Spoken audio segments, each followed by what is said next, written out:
નમસ્કાર વિદ્યાર્થી મિત્રો, કેમ છો? બધા મજામાં? હું આપની સાથે ઝરમરિયા દર્શન, મારી યુટ્યુબ ચેનલ સાયકોલોજી એન્ડ એજ્યુકેશનમાં આપ સૌનું હાર્દિક સ્વાગત કરું છું. બુદ્ધિના યુનિટમાં આપણે હવે પછીનો જે ટોપિક આપણે વાત કરેલી કે ભાઈ બુદ્ધિનું માપન અને બુદ્ધિના માપનમાં બિની અને સાયમનની જે બુદ્ધિ કસોટી વિશે આપણે વિસ્તારપૂર્વક સમજ મેળવીએ ગઈકાલે. તો આજના લેક્ચરમાં એના પછીની જે બુદ્ધિ કસોટી આવે છે એટલે કે વેક્સલર દ્વારા જે રચના કરવામાં આવેલી છે, વેક્સલરની જે ડેવિડ વેક્સલર દ્વારા જે રચના કરવામાં આવેલી છે બુદ્ધિ કસોટીની આપણે આજે ચર્ચા કરવાના છીએ, તેમજ એની સમજ આપણે પ્રાપ્ત કરવાના છીએ. તો બુદ્ધિના માપનમાં આજે ડેવિડ વેક્સલર દ્વારા રચવામાં આવેલી વેક્સલર બુદ્ધિ કસોટી વિશેની રચના અથવા તો સમજ છે તે પ્રાપ્ત કરવાના છીએ. વાત કરીએ ડેવિડ વેક્સલર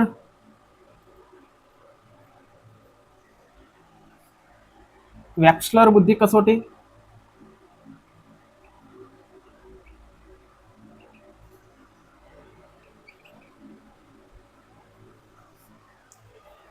એટલે કે વેક્સલર દ્વારા રચવામાં આવેલી ડેવિડ જે વેક્સલર છે એના દ્વારા રચના કરવામાં આવેલી કસોટી એટલે કે વેક્સલર બુદ્ધિ કસોટી, જેની રચના 1939માં કરવામાં આવેલી હતી.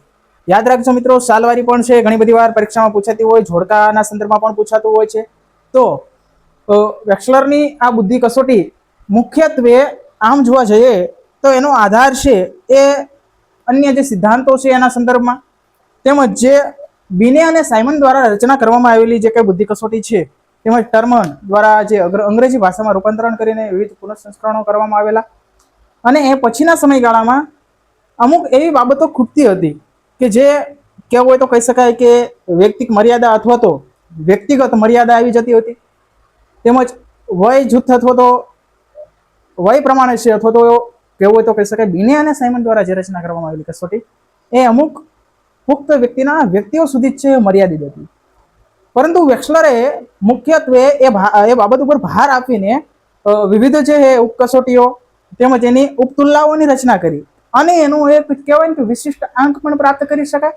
તેમજ વિવિધ જે મુખ્ય પ્રકાર જે છે એ મુખ્ય પ્રકારોની પણ રચના કરી અને એને ડિવાઇડેશન કરીએ, બરોબર, કે બાળકો માટે છે, પ્રી પ્રાઇમરી સ્કૂલના બાળકો માટે છે, યુથ માટે છે, અથવા તો વયોવૃદ્ધ વ્યક્તિઓ માટે પણ બુદ્ધિનું માપન છે કરી શકાય છે. તો એવી રીતે એને 3 ભાગોમાં વિભાજિત કરેલું છે. તો 3 માપદંડોની વાત કરીએ તો કે પહેલી છે WPPSI. પહેલી વાત કરીએ WPPSI, Wechsler pre primary school for intelligence scale. આની રચનાની વાત કરીએ તો કોના માટે છે તો કે 4 થી 6.5 વર્ષના બાળકોનું બુદ્ધિઆંક શોધી શકાય છે. બાળકો માટે, બરોબર, બાળકો માટે. ત્યાર પછી આપણે બીજું જે વાત કરીએ કે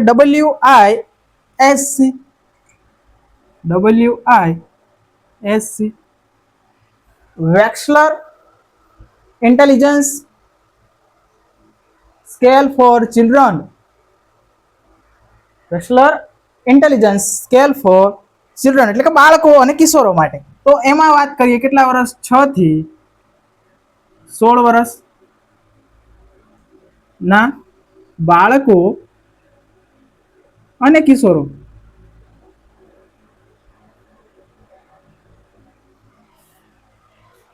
એડલ્ટ માટે. તેમજ ત્રીજા નંબર ઉપર છે મિત્રો WAIS, Wechsler adult intelligence scale. Wechsler adult intelligence scale. તો એ કોના માટે તો કે 16 થી 64 વર્ષના પુખ્ત વ્યક્તિઓ માટે. તો આ રીતે એને મુખ્ય 3 માપદંડો આપ્યા. કેટલા મિત્રો? 3 માપદંડો આપ્યા અથવા તો પ્રકારો, જેના દ્વારા બિને અને સાયમનની જે બુદ્ધિ કસોટીની રચના કરવામાં આવી હતી અને એમાં અમુક ઉંમરના અથવા તો 21 વર્ષ સુધીના જે કંઈ વાત કરેલી હતી એમાં, તો ત્યાં સુધીના જ વ્યક્તિઓની બુદ્ધિ કસોટીનું માપન કરવામાં આવતું હતું. એ પછીના વ્યક્તિઓનું શું, તો એના ઉપર ધ્યાન દોરી એને વેક્સલર બુદ્ધિ કસોટી રચવામાં આવી. એમાં મુખ્ય 3 માપદંડો છે એ રચવામાં આવેલા હતા. હવે આ ત્રણેય જે કસોટીઓ છે એની વાત કરીએ તો સૌ પ્રથમ એની શરૂઆત ક્યારે, તો કે 1939માં. પરંતુ એનું પુનઃ સંસ્કરણ ક્યારે કરવામાં આવ્યું મિત્રો, તો કે 1981માં. 1981માં પુનઃ સંસ્કરણ કરવામાં આવેલું હતું. એક આ પણ યાદ રાખવાનું. આગળ વાત કરીએ તો કે આ જે કસોટીઓ છે જેમાં આપણે વિશિષ્ટાંકની વાત કરેલી હતી બિને અને સાયમનમાં, તો એવી જ રીતે અહીંયા પણ વેક્સલર દ્વારા ઉપકસોટીઓનું નિર્માણ કરવામાં આવેલું છે. આ ઉપકસોટીઓ એટલે કે શાબ્દિક ક્રિયાત્મક કસોટીઓ, શાબ્દિક અને ક્રિયાત્મક કસોટીઓ. શું વાત કરવામાં આવેલી છે? જે ઉપકસોટીઓ છે એમાં વાત કરીએ તો કે પ્રથમ તો હે શાબ્દિક અને બીજું છે ક્રિયાત્મક. હવે શાબ્દિક કસોટીઓમાં કેવી કસોટીઓની વાત કરવામાં આવેલી છે, અથવા તો શાબ્દિક કસોટીઓમાં કેટલી ઉપકસોટીઓનો સમાવેશ થાય છે, તો કે 6 ઉપકસોટીઓ. કેટલી મિત્રો? 6. અને જ્યારે ક્રિયાત્મક ઉપકસોટીઓની વાત કરીએ તો એમાં મુખ્યત્વે 5 ઉપકસોટીઓનો સમાવેશ થાય છે. આમ કુલ મળીને કેટલી ઉપકસોટીઓની રચના કરવામાં આવેલી છે, તો કે 11. કેટલી મિત્રો? 11. હવે જે વાત કરીએ કે શાબ્દિક ઉપકસોટીઓમાં કઈ કઈ કસોટીઓ, તો કે સામાન્ય જ્ઞાન છે, અંકગણિત, બરોબર, સામાન્ય જ્ઞાન, અંકગણિત, સામાન્ય જ્ઞાન, અંકગણિત, કોયડાઓ, શબ્દ ભંડોળ, કોયડાઓ, શબ્દ ભંડોળ વગેરે. બરોબર, એ 6 ઉપકસોટીઓની રચના કરવામાં આવેલી શાબ્દિકમાં. અને ક્રિયાત્મકમાં તો કે બ્લોક ડિઝાઇન,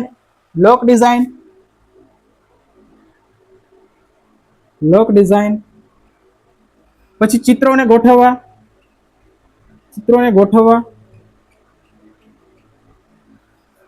ત્યાર પછી વાત કરીએ તો કે ચિત્રપૂર્ણી, વસ્તુઓને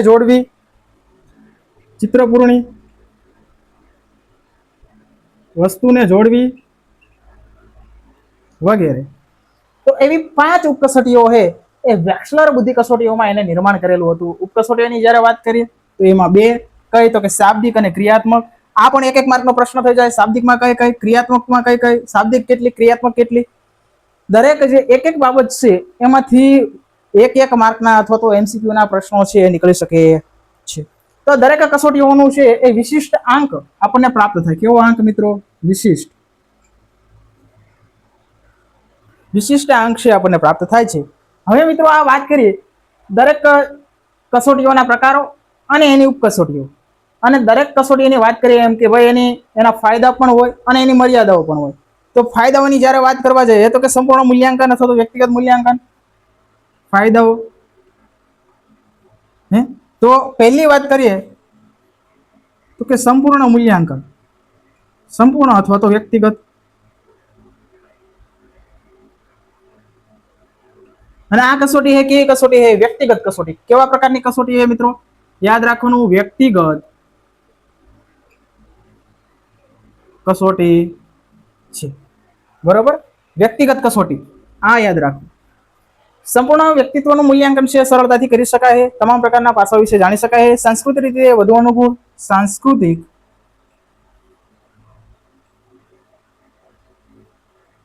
રીતે વધુ અનુકૂળ,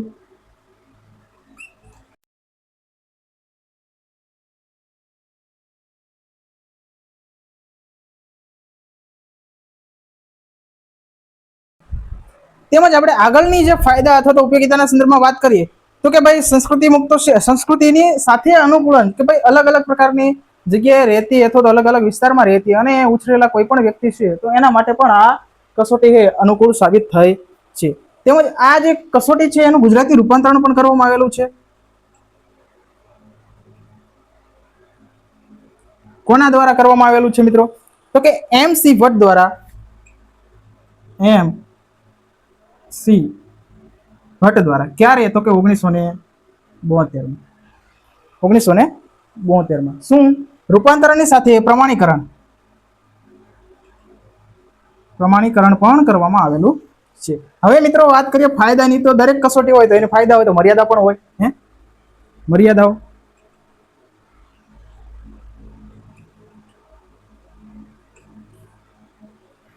મર્યાદાઓની વાત કરીએ તો કે વધુ સમય અને ખર્ચ લાગે,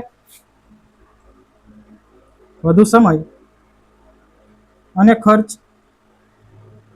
બરોબર, કારણ કે આટલા બધી ઉપકસોટીઓનું એનાલિસિસ કરવામાં અને વ્યક્તિગત બુદ્ધિ કસોટી હોય તો ઘણો બધો સમય અને સાથે સાથે ખર્ચ પણ લાગી શકે છે। તાલીમબદ્ધ નિષ્ણાંતોની જરૂર, બરોબર, તાલીમબદ્ધ નિષ્ણાંતોની જરૂર। ત્યાર પછી આપણે વાત કરીએ કે ભાઈ સાંસ્કૃતિક પૂર્વગ્રહ। ઘણી બધી વાર એવું પણ બને કે ભાઈ સાંસ્કૃતિક પૂર્વગ્રહ, બરોબર, કોઈ એક સંસ્કૃતિમાં આપણે જેમ બિને અને સાયમન કસોટીમાં વાત કરી હતી એ જ રીતે સાંસ્કૃતિક પૂર્વગ્રહ રહી જવાની, તેમજ ભાષાની અડચણ, બરોબર, ભાષાની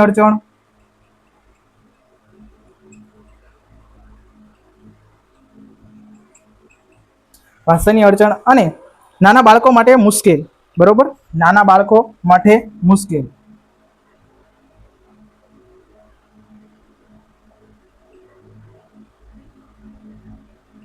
આ સિવાય ગોઠવણનો નિયમ પણ, બરોબર, કે દરેક બાળક છે એનામાં એ પ્રકારની બોધાત્મક ક્ષમતા એ વિકાસ પામી જ ન હોય તો જે તે બાળક છે એ કઈ રીતે એ કસોટીના જવાબો એ આપી શકશે।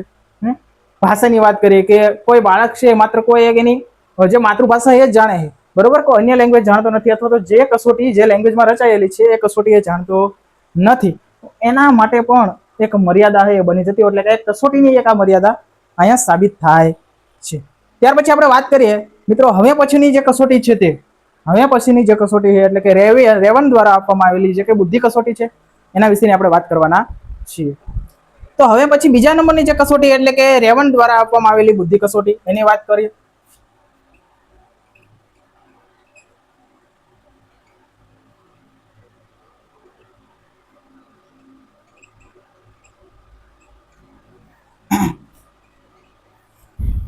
તો રેવન દ્વારા જે બુદ્ધિ કસોટી આપવામાં આવેલી છે એ કઈ સાલમાં, તો કે ઈસવીસન 1936, બરોબર, યાદ રાખજો મિત્રો, ઈસવીસન 1936 હે રેવન દ્વારા રેવન પ્રોગ્રેસિવ મેટ્રિક્સ એટલે કે આરપીએમ યાદ રાખવું, આરપીએમ પૂરું નામ રેવન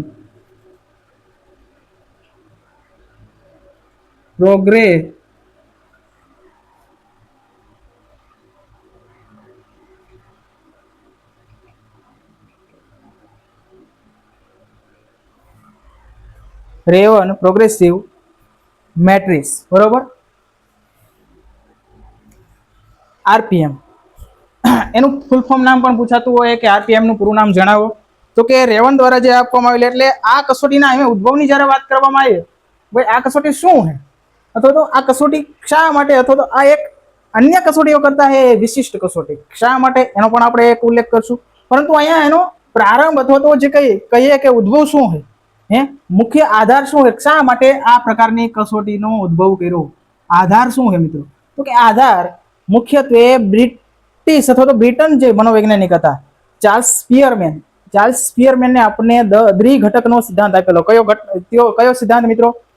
ચાર્લ્સ સ્પિયરમેન દ્વારા કયો સિદ્ધાંત આપવામાં આવેલો છે? દ્વિઘટકનો સિદ્ધાંત। કયો?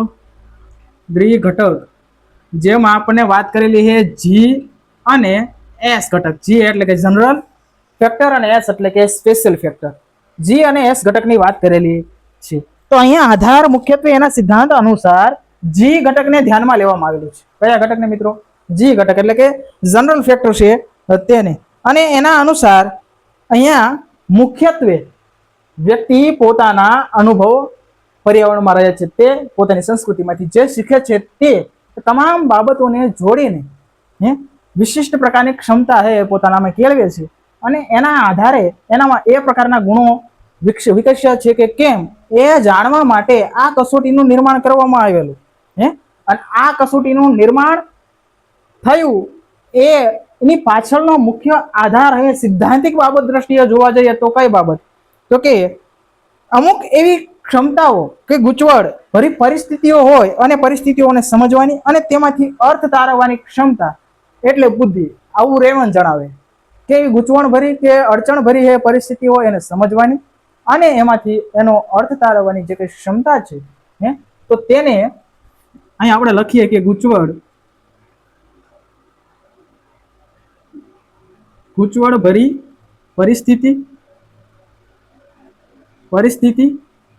ને સમજવાની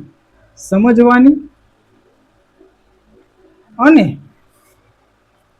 તેનો અર્થ તારવવાની જે કઈ ક્ષમતા છે તે બુદ્ધિ છે. આવું કોણ કહે છે? રેવન. કોણ કહે છે મિત્રો? રેવન. તો આ રેવન દ્વારા આ જે બુદ્ધિની જે વ્યાખ્યા આપવામાં આવેલી છે તો એમ કે કોઈ પણ પ્રકારની પરિસ્થિતિ હોય એને સમજવાની અને એ પરિસ્થિતિનો યોગ્ય રીતે અર્થ તારવવાની ક્ષમતા એટલે બુદ્ધિ. પરંતુ આ સાથે સાથે એને મુખ્ય બાબતો જણાવેલી કે વ્યક્તિમાં અમૂર્ત વિચારણા કરવાની અને દ્રશ્ય અવકાશીય સંબંધો સમજવાની. આ અમુક મહત્વના પોઈન્ટ છે, યાદ રાખવાના. અમૂર્ત વિચારણા અને દ્રશ્ય પ્રતિમા કે અવકાશીય સમજ. હવે આ જે મુખ્ય બાબત છે એની કસોટીમાં એ ઉપયોગી નીવડતી હોય એટલે એક ક્ષમતા જે તે વ્યક્તિમાં છે કે કેમ એની ચકાસણી એ રેવન પ્રોગ્રેસિવ મેટ્રિક્સ દ્વારા કરવામાં આવે છે. હવે વાત કરીએ કે આ સિદ્ધાંત અથવા તો જે કસોટી છે એ કસોટીનું સ્વરૂપ કેવું છે. સ્વરૂપની વાત કરીએ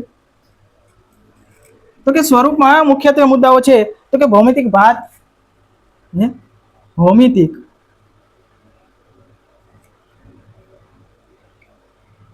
આ કસોટીમાં મુખ્યત્વે જે કસોટીની રચના કરવામાં આવેલી છે એમાં ચોક્કસ પ્રકારની આ રીતે પ્રશ્નો પૂછવામાં આવતા હોય. એ પ્રશ્નો કેવા અને કેવા પ્રકારના હોય છે તો કે ભાઈ આ રીતે ડિઝાઇન આપી છે એમાં કોઈ ખૂટતો ભાગ એ ખૂટતો ભાગ છે એમાં એને ઓપ્શન આપવામાં આવેલા ABCD બરોબર. એ બધી જ બાબતો આપણે વાત કરશું. એમાંથી કયો ભાગ છે એ ખૂટે છે એને પૂર્ણ કરવાનો હોય છે. તો ભૌમિતિક આકારની દ્રષ્ટિએ અલગ અલગ પ્રકારના આકારો અને અલગ અલગ રીતે એમાંથી ખૂટતો જે ભાગ છે તે. હવે આ બીજી બાબત છે ખૂટતો ભાગ બરોબર. ખૂટતો ભાગ આપણે સંપૂર્ણ સ્વરૂપને પહેલા મુદ્દા જોઈ લઈએ. ભાઈ ખૂટતો ભાગ બહુ એટલે કે એકથી વધારે વિકલ્પો. હવે આપણને કીધેલું હોય કે ભાઈ 8 બરોબર, 8 હોય, 6 હોય, 4 હોય અને 2 એ રીતે આપણને આપવામાં આવેલા હોય. કાં તો તમને 4 ઓપ્શન આપવામાં આવેલા હોય, 2 આપ્યા હોય, 6 આપ્યા હોય અથવા તો 8 બરોબર. તો બહુવિકલ્પ. અને ચોથી જે બાબતની વાત કરીએ તે તો કે ક્રમશઃ કઠિનતા મૂલ્ય.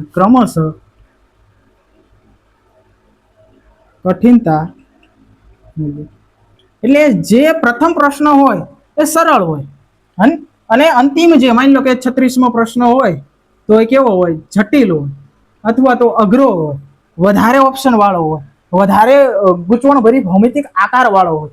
એ પ્રકારની કસોટીનું નિર્માણ કરેલું અને આ એના સ્વરૂપના મુખ્ય મુદ્દાઓ છે. ભૌમિતિક આકાર, એમાંથી કોઈ ખૂટતો ભાગ, વધુ પડતા વિકલ્પો, બહુવિકલ્પો અને ક્રમશઃ કઠિનતા મૂલ્ય. એટલે સરળતાથી જટિલતા તરફ છે એનું કઠિનતા મૂલ્ય જોવા મળે છે. આ 2 માર્કનો પ્રશ્ન. સ્વરૂપના મુદ્દાઓને ધ્યાન રાખીએ તો એની વિશેષતાઓને ધ્યાનમાં રાખીને વિશેષતાઓ કહી શકાય બરોબર. લાક્ષણિકતાઓ કહી શકાય. તો આ 4 એની મુખ્ય લાક્ષણિકતાઓ છે. હવે લાક્ષણિકતાઓને સમજ્યા પછી આપણે એના પ્રકારો છે મુખ્યત્વે એ પ્રકારો ઉપર આપણે જઈએ તો પ્રકારો છે મુખ્યત્વે 3 છે. વય જૂથ અને ક્ષમતાને આધારે. શાના આધારે? વય જૂથ અને ક્ષમતાને આધારે મુખ્ય 3 પ્રકારો પાડવામાં આવેલા છે. એની ચર્ચા કરીએ. તો પ્રકારોની વાત કરીએ તો એમાં મુખ્યત્વે પ્રકારો છે શાના આધારે? અહીંયા પ્રકારો ની વાત કરીએ તો એ પ્રકારો છે મુખ્યત્વે વય જૂથ અને ક્ષમતાને આધારે. વય જૂથ અને ક્ષમતાને આધારે કેટલા? 3 પ્રકારો છે એ પાડવામાં આવેલા. અહીંયા આપણે જોઈએ એક પછી એકને. પહેલો પ્રકાર કયો છે તો કે સ્ટાન્ડર્ડ. સ્ટાન્ડર્ડ પ્રોગ્રેસિવ મેટ્રિક્સ, બરોબર. સ્ટાન્ડર્ડ બરોબર. અહીંયા પ્રકારની વાત કરીએ. હવે એનું વય જૂથ અને વિશેષતાઓ. વય જૂથ અને વિશેષતાઓ.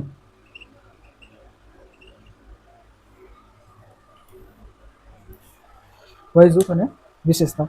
પહેલી વાત કરીએ સ્ટાન્ડર્ડ. સ્ટાન્ડર્ડમાં એની વય જૂથ શું છે? સ્ટાન્ડર્ડની વાત કરીએ તો એની વય જૂથ છે મિત્રો 6 થી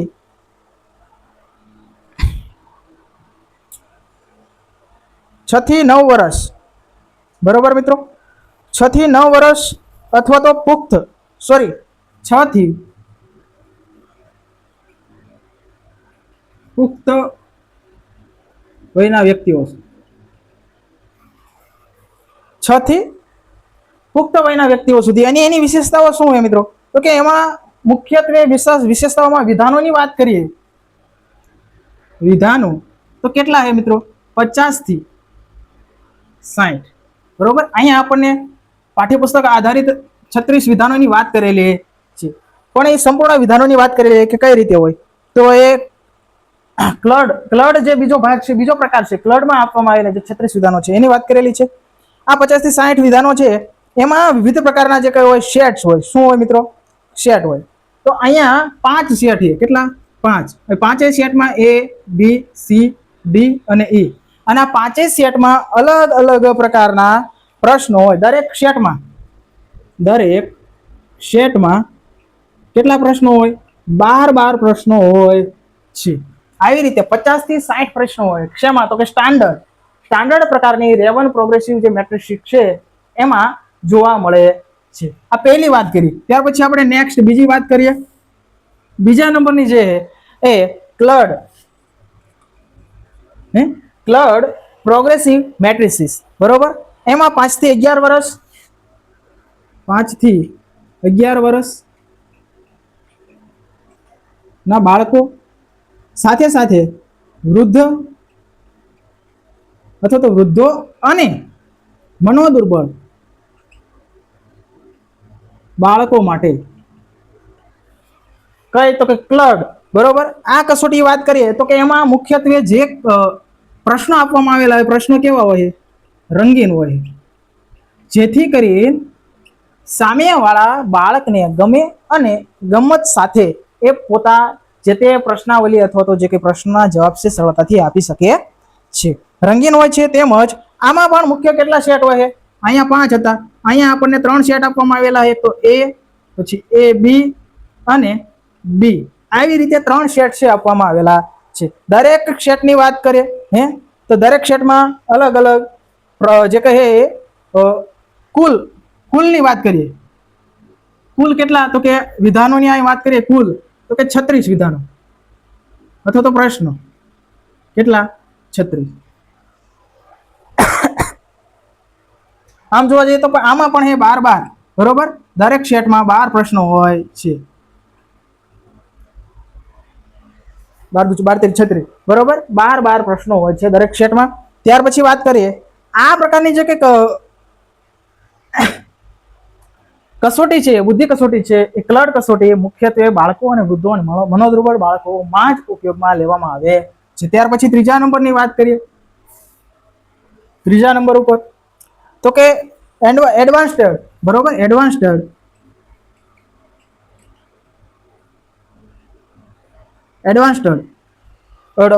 matrices, progressive matrices, advanced progressive matrices.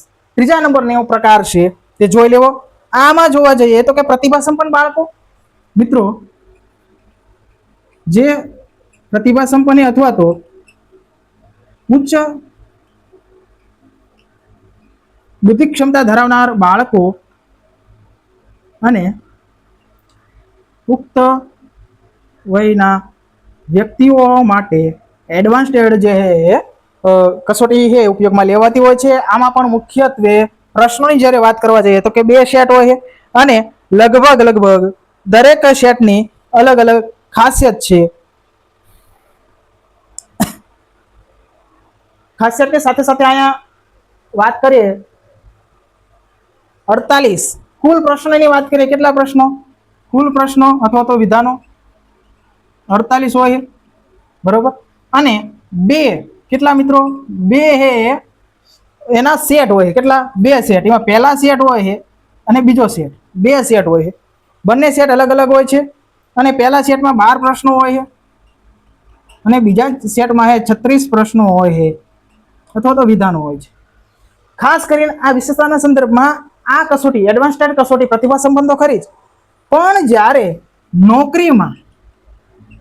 નોકરીની વાત કરવામાં આવે, નોકરીમાં ઉચ્ચ સ્તરની ચકાસણી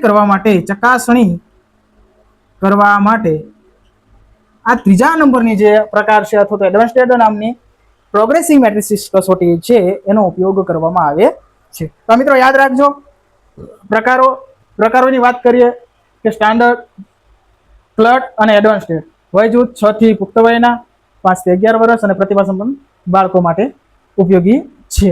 તેમજ બાળકોને પુખ્ત. વિશેષતાઓની વાત કરીએ તો વિશેષતાઓ આપણને પાઠ્યપુસ્તકમાં આ બધી જ માહિતી આપવામાં નથી આવેલી, પણ છતાં જે કોઈ વ્યક્તિઓ છે સ્પર્ધાત્મક પરીક્ષાની તૈયારી કરી રહ્યા છે એમના માટે આ ખૂબ ઉપયોગી બની રહે તેમ છે.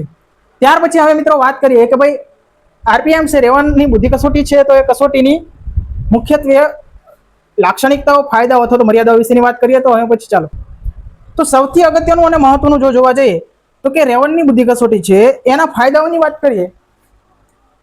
ફાયદાઓ તો સૌપ્રથમ ફાયદો તો એ છે કે ભાઈ આ કસોટી છે એ કહેવાય ને કે લેખિત કે મૌખિક સ્વરૂપની નથી, લેખિત અથવા તો મૌખિક સ્વરૂપની નથી બરોબર. તો કેવી છે તો કે ચિત્ર દ્વારા અથવા તો માત્ર ને માત્ર વૈકલ્પિક કસોટી, વૈકલ્પિક કસોટી કહી શકાય. તેથી સરળતાથી કોઈ પણ વ્યક્તિ આપી શકે. વૈકલ્પિક કસોટીની સાથે સાથે સાંસ્કૃતિક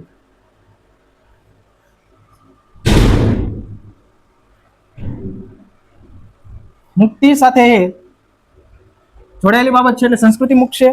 તેમજ જે કોઈ અભણ વ્યક્તિઓ, અભણ બાળકો માટે પણ ઉપયોગી, અભણ બાળકો માટે પણ ઉપયોગી અથવા તો આશીર્વાદરૂપ. તેમજ આનું સંચાલન છે સરળ રીતે કરી શકાય. અન્ય જે બુદ્ધિ કસોટીઓ છે એમાં તો આપણે તકેદારી રાખવી પડે, ધ્યાન રાખવું પડે કે ખરેખર આ કસોટીમાં કોઈ કહેવાય ને કે બાધા ન આવે, અડચણ ન આવે, કોઈ ભૂલ ન થાય. તો આ તો સરળ કસોટી, એમાં માત્ર ઓપ્શન અથવા તો જવાબો હોય એને ટીક કરવાના આપવાના રહેતા હોય છે. ત્યાર પછી વાત કરીએ તો કે એની મર્યાદાઓ પણ છે. મર્યાદાઓમાં સૌપ્રથમ વાત કરીએ તો કે તર્ક અને દ્રશ્ય બુદ્ધિનો જે ઉપયોગ કરવામાં આવે, તર્ક અને દ્રશ્ય બુદ્ધિ ક્ષમતા ચકાસણી થાય છે. અન્ય તો કે લેખિત કે મૌખિક ક્ષમતા ને ઓળખી શકાતી નથી. તો આ યાદ રાખો મિત્રો, આ એની મર્યાદાઓ થઈ. તેમજ સમય મર્યાદા પણ નક્કી નથી કરેલી, સમય મર્યાદા પણ નક્કી નથી, એટલે કેટલો સમય એમાં રાખવો એ પણ કહેવાય ને કે નક્કી નથી. એના કારણે સામેવાળું જે પ્રત્યુત્તર આપનાર છે વ્યક્તિ કંટાળાનો અનુભવ પણ કરે. તો આ એક બાબતને છે ધ્યાનમાં રાખવાની છે. તો સાથે જ મિત્રો સરસ મજાની બંને કસોટીઓ વેક્સલર દ્વારા આપવામાં આવેલી કસોટીઓ અને એને લાભ અને મર્યાદા, તેમજ રેવનની જે બુદ્ધિ કસોટી છે એનું સ્વરૂપ, એની મુખ્ય બાબતો, એના પ્રકારો, એની વિશેષ લાક્ષણિકતાઓ વયજૂથને આધારે અને એના ફાયદા અને મર્યાદા વિશે આપણે કહેવાય ને કે ડીપમાં સરળતાથી સમજ પ્રાપ્ત કરી. સાથે જ જો મિત્રો તમને આ વિડીયો ગમ્યો હોય તો લાઈક, શેર અને સબસ્ક્રાઈબ કરજો, અન્ય તમારા મિત્રો સુધી પહોંચાડજો. તેમજ ધોરણ 11 અને 12ના જે વિદ્યાર્થીઓ, આર્ટ્સના વિદ્યાર્થીઓ હોય, મનોવિજ્ઞાન વિષય અભ્યાસ કરતા હોય તેમના સુધી પહોંચે. ફરી મળીશું. એક કસોટી રહી ગઈ છે આપણે કોફમેનની જે બુદ્ધિ કસોટી છે એને આપણે પછીના જે લેક્ચરમાં છે એ રાખશું. આ સાથે મને સાંભળવા બદલ આપ સૌનો ખૂબ ખૂબ આભાર. Thank you. જય હિન્દ, જય ભારત.